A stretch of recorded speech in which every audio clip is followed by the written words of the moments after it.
If you're new to our channel, don't forget to hit the subscribe button. Carol Mitchell is the blogger of May Dreams Gardens, which is a huge blog with well over 2,500 posts going back to 2004. Potted and Pruned is a compilation, it's her book, compilation of some of the best of these posts, plus some new essays. And her second book, Potted and Pruned, or called Homegrown and Handpicked, A Year in the Gardening Life, is a second compilation of these great essays. And she's from Indiana. Welcome to the program, Carol. Thank you. It's good to be here. Well, we appreciate you coming on the program, sharing some of your knowledge with all of us.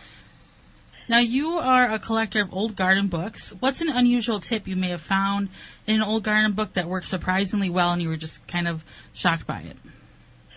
Well, I'm not so sure it's a tip, but I like to read My Summer in a Garden by Charles Dudley Warner. He wrote it around 1870, I think.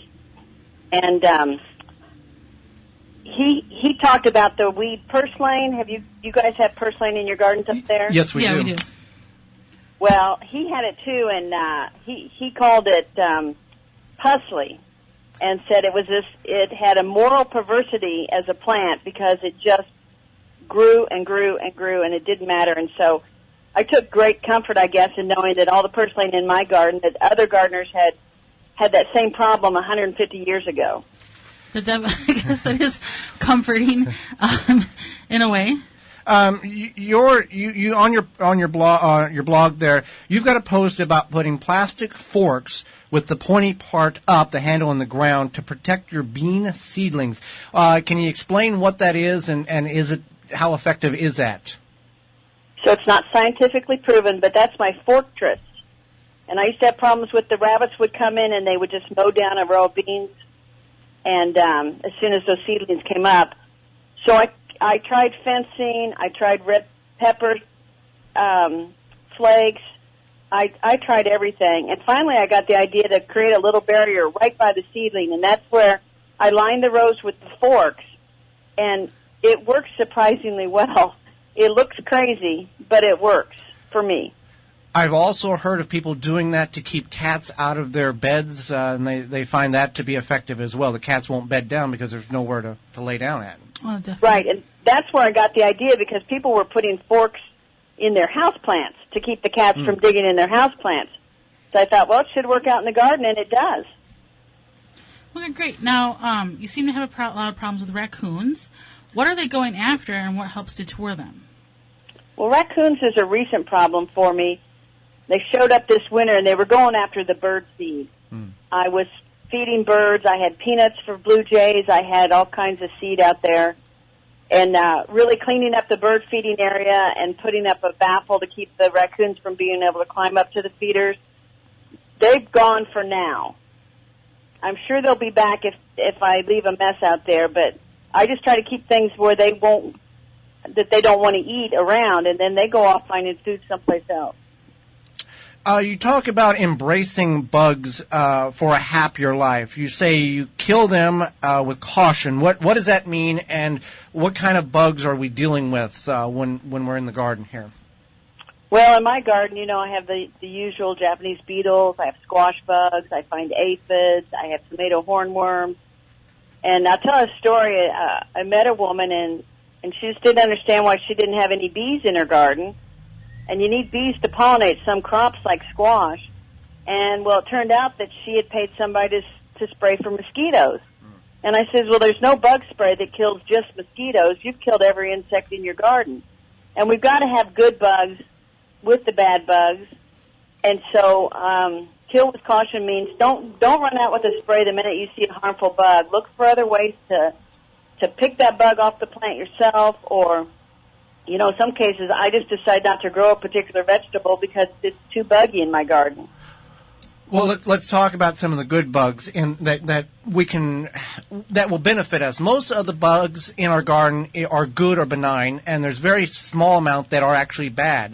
Do that. Yeah, and you got ladybugs, which are good. They control a lot of the aphid infestation that you may have. Right. And you can bring those in you can buy them online, but also if you have a well-balanced ecosystem, they're going to find that garden of yours. And then we also encourage people to bring birds into the garden, and they eat those bad bugs as well. So do you encourage birds to come in your garden? Oh, yeah. I've got bird feeders, and then I've tried to plant some native shrubs that have fruit, like chokeberry, service berries, so that there's something for the birds to eat and something to attract them. Right. And not, based on what type of bird you're wanting to bring in, determines on what they eat natively. So that would be a big challenge. If you're wanting a specific bird, you want to bring in specific type of feed for them. Right. And I haven't explored it to say, hey, I need this to bring in cardinals.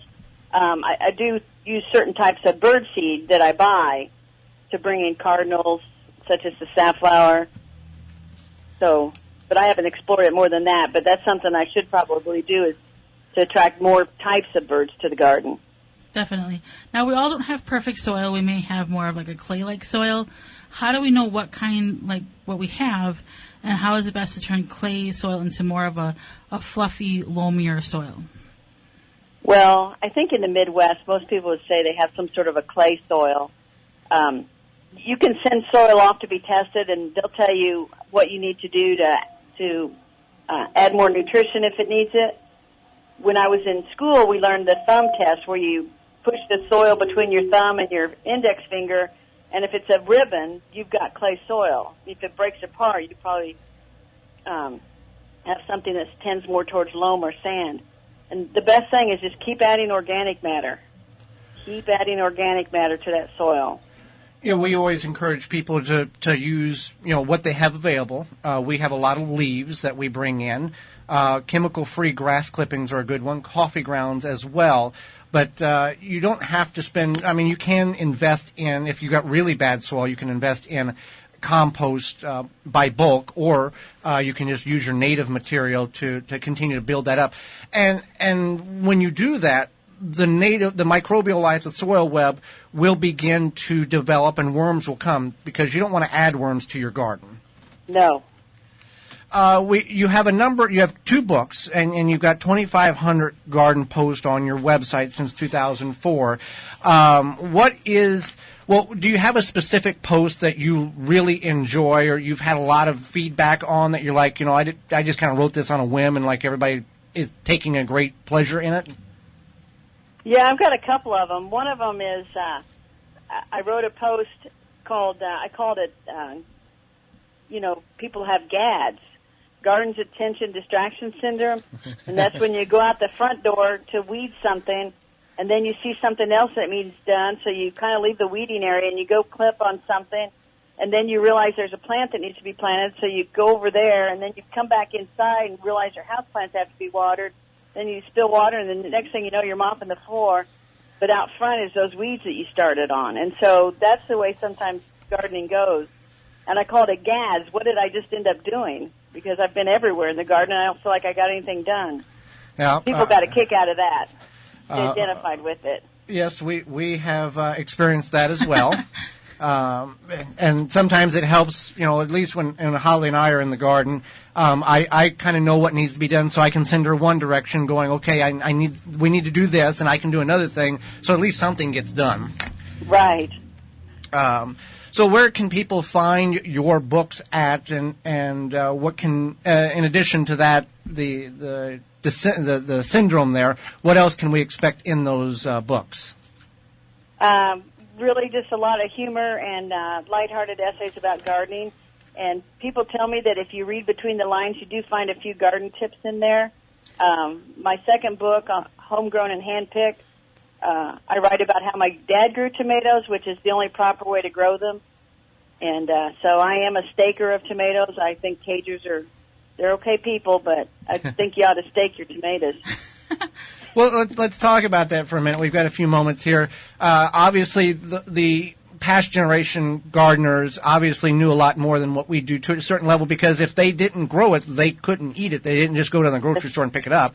So what was some of your dad's tips on growing phenomenal, successful tomatoes? Well, one of the things he did is he would get composted cow manure or horse manure from a local farmer, and he'd dig a hole almost 2 feet deep and throw that manure in there, And he had to use metal fence posts stuck 18 inches in the ground to support the tomato plants. They grew so big. Wow. And so it's the soil nutrition, and I tell people it's soil nutrition. And the other thing is he didn't buy the smallest, tiniest little tomato seedling. He always bought a nice-sized seedling, whether it was tomatoes or geraniums. He started off with a good, healthy plant.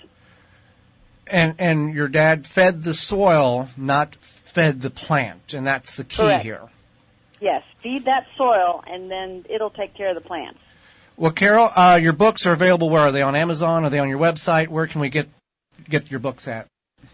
They are on Amazon. They're on Barnes & Noble. If you want a signed copy, I do have a link on my website, which is www.maydreamsgardens.com. Well, Carol, we greatly appreciate you joining us on the program this morning and sharing some of your garden wisdom with Holly, myself, and all of our listeners.